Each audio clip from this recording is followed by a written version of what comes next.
How to fix incompatible Windows setting error in Bluestacks. So, well, if you're facing this problem, then there are two ways which you can fix your problem, right? So, for example, first of all, you have to just go to your start, right? Just take your mouse and right click on it.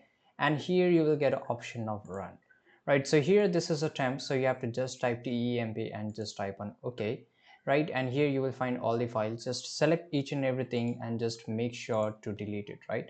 So once you delete it, don't worry about this because these are just a temporary useless files. So it's fine if you delete them, right? It's just rubbish, or you can just you don't need it.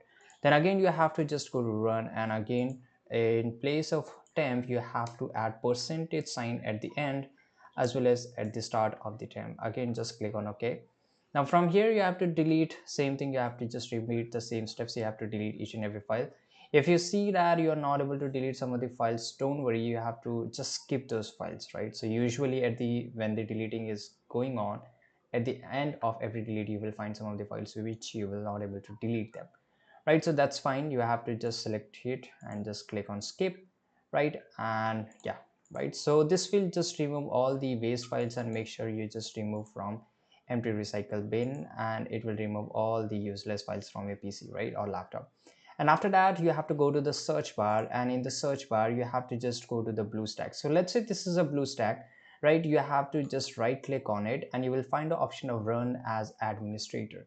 So once you click on run as administrator, it will ask you, so you have to just click on allow or yes, and after that BlueStack will get open in your laptop or PC, and then it will run perfectly fine. If you still face this problem, then you have to just restart your laptop or PC and you have to repeat these steps, right? Just go to your your BlueStack, right click on it and just click on run as administrator, and then your problem will get fixed forever. So this is how you can do it. I hope you found this video very useful. Subscribe.